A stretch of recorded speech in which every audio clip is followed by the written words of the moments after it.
Torej, danes praznujemo ta veseli dan kulture, ko kulturne ustanove odprejo vrata svojim obiskovalcem. Kaj ste v Pokrajinskem muzeju Maribor pripravili tokrat? Za časa ministrovanja gospe Andreje Richterjeve se je vzpostavil v bistvu celoleten program za muzejske obiskovalce. In tega programa se v Pokrajinskem muzeju Maribor držimo. Obstaja muzejska pomlad, poletje, jesen in zima. In jesenska zima pomeni to, da so muzeji odprti brezplačno za svoje obiskovalce.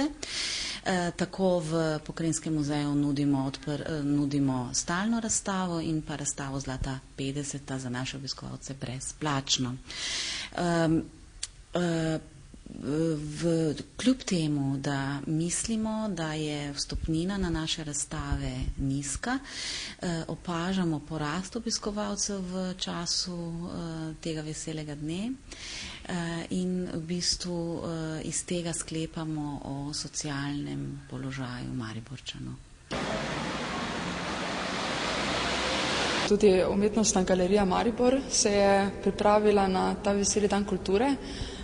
Izjemoma smo ta dan že začeli včeraj, sicer z festivalom elektroakustike Uho v oko. Ta festival se nadaljuje še danes večer ob 6, prav tako z njegovim predavanjem in avtorsko predstavitvijo svojih del. No, sicer pa tako včeraj kot danes je prosti stop v galerijo, na razpolago je publikacija Umetnostne galerije Maribor s popustom.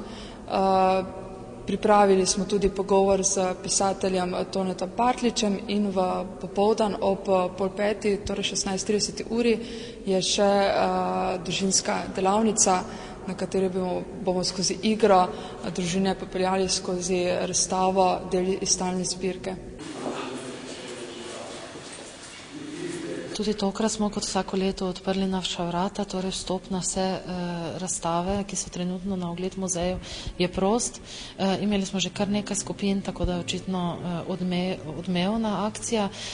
V bistvu pa s tem želimo doseči tudi, da privabimo v muzej morda obiskovalce, ki drugače ne prihajajo, potem obiskovalce, ki si tega ne morejo privoščiti, čeprav pri nas niso drage, in pa nasplošno približati muzej skupnosti, iz katerega izhaja.